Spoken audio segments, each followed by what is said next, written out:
सांप का जहर उसके दांत में होता है, बिच्छू का जहर उसकी पूंछ में होता है, लेकिन एक कपटी और धोखेबाज मित्र का जहर उसके पूरे शरीर में छुपा होता है। वह सामने से मीठी बातें करता है, लेकिन पीठ पीछे आपकी जड़ें काटता है। आज की यह कहानी सिर्फ एक कथा नहीं है, बल्कि आपके जीवन का सबसे बड़ा सबक है, जो आपको सिखाएगी कि जब आपका सबसे करीबी दोस्त ही आपका सबसे बड़ा दुश्मन बन जाए, तो चाणक्य नीति के अनुसार आपको क्या करना चाहिए।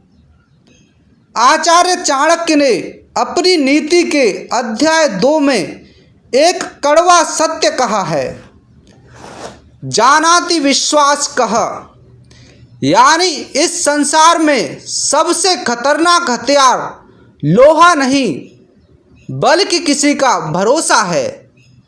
यह कहानी है प्राचीन समय के 2 व्यापारियों की, धनपाल और विक्रम।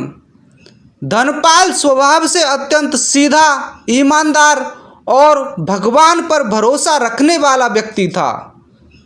वहीं उसके बचपन का मित्र विक्रम चतुर, वाक्पटु और महत्वाकांक्षी था। दोनों ने मिलकर कपड़ों का एक बड़ा व्यापार शुरू किया। धनपाल को विक्रम पर खुद से भी ज़्यादा भरोसा था। वह अक्सर कहता था, व्यापार में घाटा हो या मुनाफा, जब तक विक्रम मेरे साथ है मुझे कोई चिंता नहीं है। धनपाल अपनी तिजोरी की चाबी, अपने घर के राज और अपने मुनाफे का सारा हिसाब किताब विक्रम के हाथों में सौंप देता था। लेकिन धनपाल एक बुनियादी नियम भूल गया था, जो चाणक्य ने सदियों पहले चेतावनी के रूप में दिया था।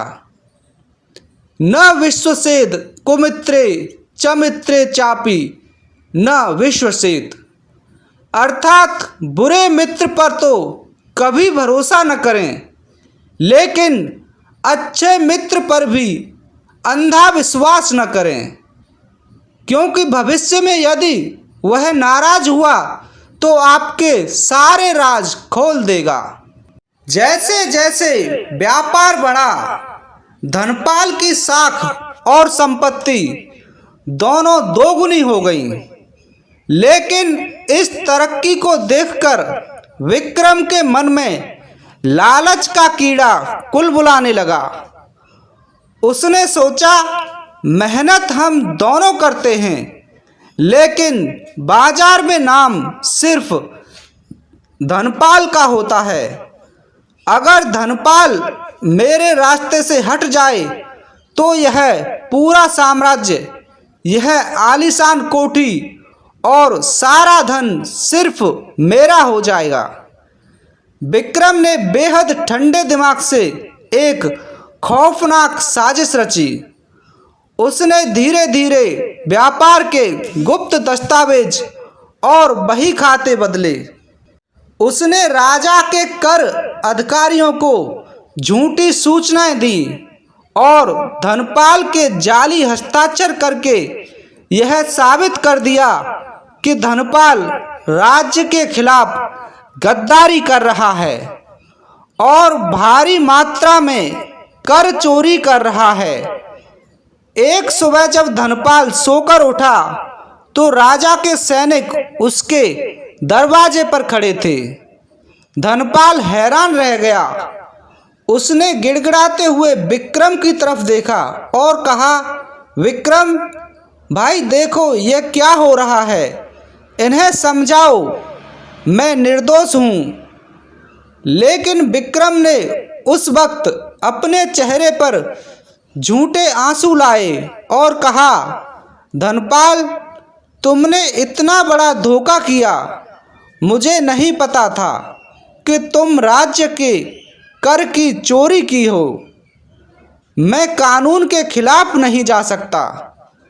धनपाल के पैरों तले जमीन खिसक गई। जिस दोस्त को उसने भाई माना, उसने भरी सभा में उसका साथ छोड़ दिया। राजा के आदेश पर धनपाल की सारी संपत्ति जब्त कर ली गई। उसका घर छीन लिया गया और उसे शहर से बेदखल कर दिया गया। धनपाल सड़क पर आ गया। उसका परिवार दाने दाने को मोहताज हो गया, जबकि विक्रम अब उस पूरे साम्राज्य का इकलौता मालिक बन चुका था। बर्बाद हो चुका धनपाल न्याय की भीख मांगते हुए भटक रहा था। तभी उसकी मुलाकात आचार्य चाणक्य से हुई। आचार्य ने उसकी पूरी कहानी सुनी। धनपाल रोते हुए बोला, आचार्य, मुझे मेरी संपत्ति जाने का दुख नहीं है। दुख इस बात का है कि जिसे मैंने अपनी जान से ज़्यादा चाहा, उसी ने मेरी पीठ में छुरा घोंपा। मैं उस गद्दार से बदला लेना चाहता हूँ। आचार्य चाणक्य मुस्कुराए और बोले, हे धनपाल, मूर्ख लोग शारीरिक बल से बदला लेते हैं, लेकिन बुद्धिमान लोग कूटनीति से न्याय पाते हैं। तुमने चाणक्य नीति का पहला नियम तोड़ा। तुमने किसी को परखने से पहले ही अपना सब कुछ उसे सौंप दिया। लेकिन चिंता मत करो, जो शत्रु मित्र बनकर वार करता है, उसका अंत भी उसी के जाल से होता है। जैसा मैं कहता हूँ वैसा करो। आचार्य चाणक्य जानते थे कि विक्रम की सबसे बड़ी कमजोरी उसका लोभ यानी लालच है। चाणक्य के कहने पर धनपाल ने वेश बदला और विक्रम के राज्य में यह अफवाह फैला दी कि पास के जंगल में एक सिद्ध पुरुष आए हुए हैं, जो पारस पत्थर की मदद से किसी भी धातु को सोना बना सकते हैं। लालची विक्रम तुरंत उस संत, जो वास्तव में वेश बदले हुए आचार्य चाणक्य के शिष्य थे, से मिलने जंगल पहुंचा। संत ने विक्रम से कहा, मैं तुम्हें यह विद्या दे सकता हूँ, लेकिन इसके लिए तुम्हें अपनी पूरी संपत्ति के मालिकाना हक के असली दस्तावेज इस हवन कुंड के सामने रखने होंगे, ताकि लक्ष्मी जी को तुम्हारी श्रद्धा पर विश्वास हो सके। जैसे ही मंत्र पूरे होंगे, तुम्हारा सारा धन 3 गुना हो जाएगा।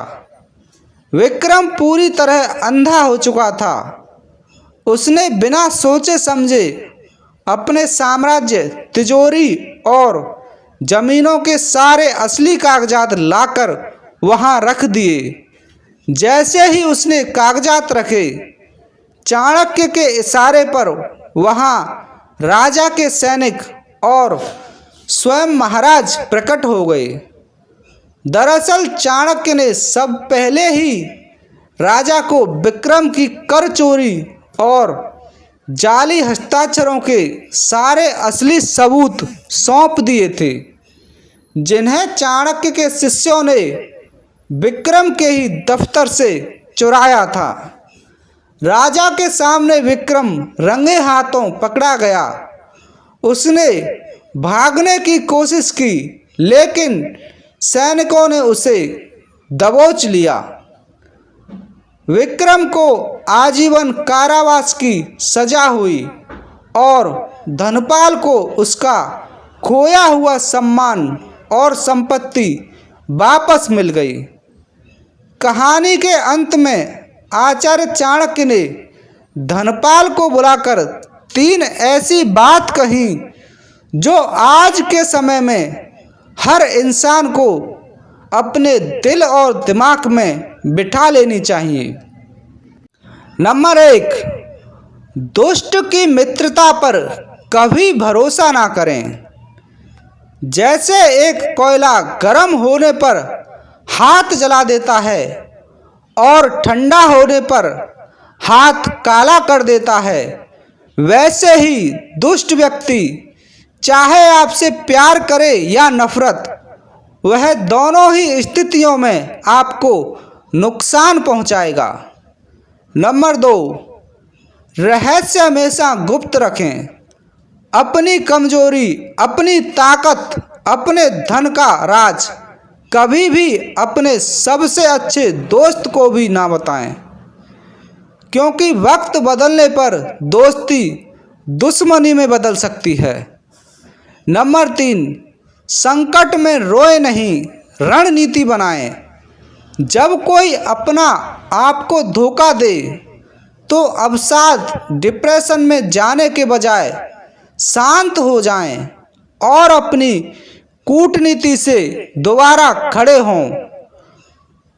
तो दोस्तों, क्या आपके जीवन में भी कोई ऐसा विक्रम आया है जिसने आपका भरोसा तोड़ा हो?